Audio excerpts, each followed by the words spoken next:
Good morning. This is Shirley, the herb lady, and we're going to speak on one of the herbs that I have sold from the very beginning 28 years ago, and it's called yarrow. The Indians used it, the Romans used it back in the 1500s, the Greeks used them, and it saved a lot of lives, yarrow did. But when we're talking about herbs, you say, why herbs? I don't need herbs. Well, we all need herbs.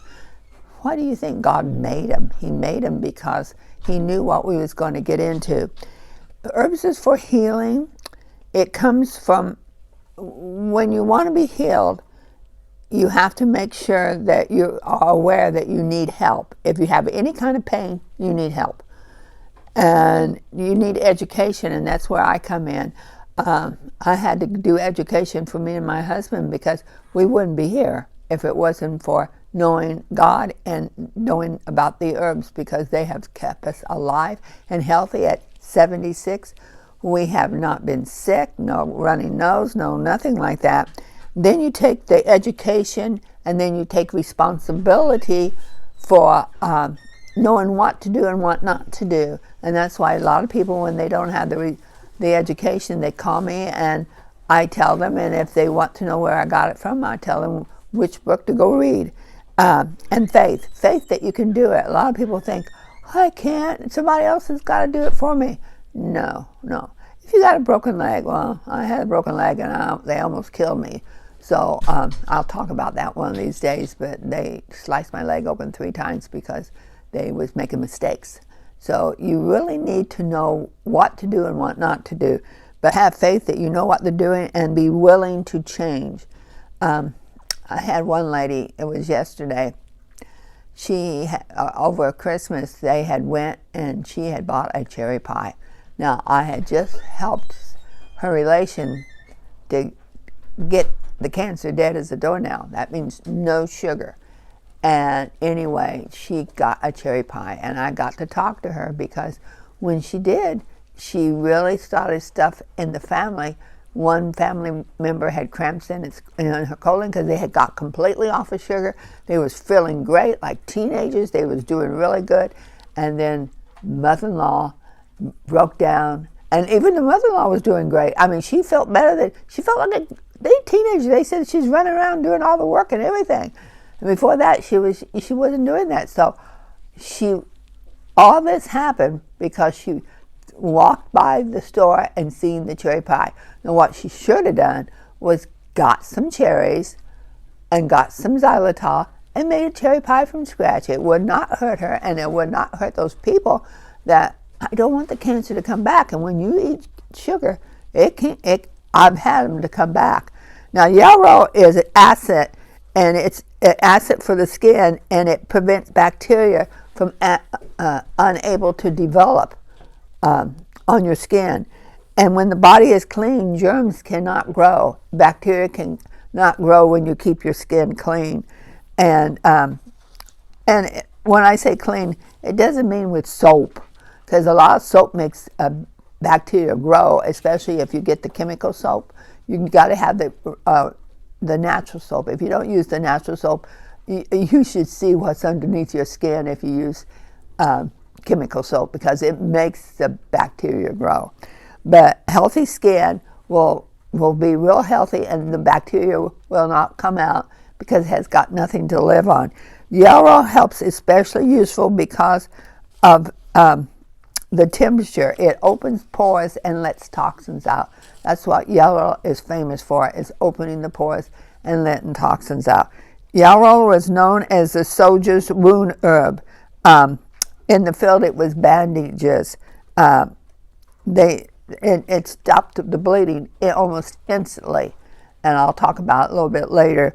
The leaves being rolled up, if their nostrils was bleeding anything, they put the leaf up their nose, and they could stop the bleeding of the nose bleeding. In Russia, they used it for bleeding stomachs, for cough, for colds, for liver problems. But the Indians, there were over 20 tribes of Indians that used yarrow, and they had their information, and this is what the Indians used it for. They used it for headaches, blood tonic, colds, kidneys, swelling and sores, eye wash. They used it for fever and flu. They used it for toothaches. They on their horses, if they put collars on their horses and they rubbed sores, they put Yarrow. They would chew it up, rub it around their neck, and the sores would go completely away. Rashes in the children, they would chew it up, put the leaves on the children's rashes, and it would go away. Over 20 different tribes used all this, but the main thing they used it for was measles, chickenpox, and smallpox. The tea would help break it out earlier because it opened up the pores, and so it would shorten. It was you may have chickenpox or you may have measles, but they broke out so much faster because it opened the pores up and let the toxins out. Yarrow was really famous for, it didn't prevent it, but it made it work a lot faster. Anytime there was a fever, no matter what the disease, Yarrow helped to break it up and bring the disease in a speedy cover. They eliminated lung congestion. It stopped bleeding in the lungs. It stopped, people stopped spitting up blood and blood in the urine and excess menstruation. I had this one lady who came in, and for years she had been, when she menstruated, it was over 40 days she would go. And she said, I've got to have something to slow this down. And we started her on Yarrow, and then we added cayenne to it. And she took, I don't know, about 2 or 3 bottles, and the time she was on her 3rd bottle, she had got down to 3 days and she was down to normal. So she was so happy, but I told her to stay on it for a while because her body was out of balance, and this was helping. And then I've had, this one lady was in nursing home, and a lady came and said, Mom's bleeding, they can't find it, and she's losing a lot of blood, and they had to keep giving her blood because she's losing it, and they couldn't find out why she was losing it. Well, I told her to either give her, well, most of the time you give them Yarrow because cayenne is really hot. But since I did the cayenne one, I'm up to a heaping tablespoon over my salad now, so I'm taking a lot of cayenne, and right now I've got a hot mouth and hot lips.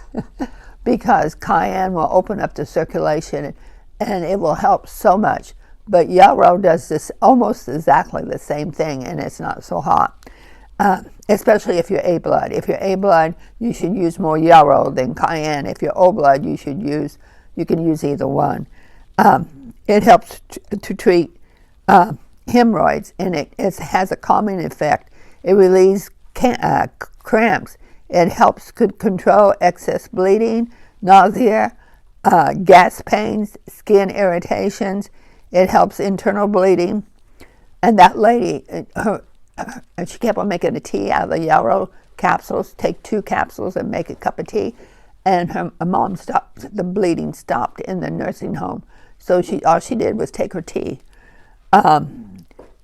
You can have it either in the tea or the capsule.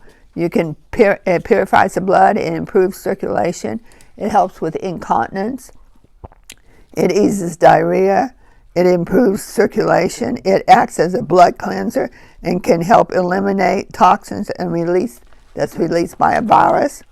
It helps with nose bleeding, it helps with eczema, it helps with rashes, poison ivy, it helps with the liver. Listen to this, and this really happened. If you want your natural hair color back and it's turning gray, simply wash the hair in Yarrow and rinse the Yarrow 2 to 3 times a week, 1 teaspoon in 1 cup of water. Well, Dr. Christopher, he runs a herb college in in Utah. And anyway, his secretary, she retired, I think at 65. Well, he's seen her at 72. She came to one of his conventions, and her hair was strawberry blonde, and he didn't recognize her. And she said, I've been your secretary for years and years and years. And he said, but your hair. She said, well, I did what you said to do. I use Yarrow, and I use it 2 or 3 times a day. 2 or 3 times a week. And she said, it brought my natural color. I was completely gray, and it brought my natural color back naturally with the Yarrow. And he just said, whoa, he read about it, and many people told him about it. Even the Indians told him about it. But he's seen it with his secretary. And yarrow regulates the function of the liver. It helps with your glands. And your glands, you have lots of glands. And if your glands are working fine, then you're going to be healthy because it's a tonic. It's something that repairs. Okay, now in the Greek Trojan Wars in the 1500s, during battles, they would have certain places where they would have their battles, and they go out and they would plant yarrow. They plant acres and acres and acres, because there would be like thousands and thousands of men would get out there and fight, city against city. Well, what happened was when they was fighting and you get stabbed with a sword or you get stabbed with a whatever they're using, back a knife, and you're laying there bleeding, they would take yarrow, they chew it up, take more, chew it up, take more, chew it up, about 3 or 4 bunches of yarrow, chew it up, put it on the bleeding, lay it there for a while till it quit bleeding, then they get up and fight again. Because there was nobody there to help them. They had to help themselves, or you just lay there, bleed to death, and die. And they did this for years and years, and they was famous. Yarrow was famous that they would not do a fighting in the battle without yarrow being planted in the fields. Yarrow stimulates the urine flow and aids bowel and kidney digestion. It helps incontinence in children, so you can give children yarrow tea. And it relates in hay fever. It helps relieve hay fever. Colds, influenza, it reduces stress, and it helps with asthma. So yarrow is a tea. I would say that everybody should be drinking it because it helps to do a lot of things that you like to complain about, but you can get it taken care of if you just did something about it. So enjoy your yarrow.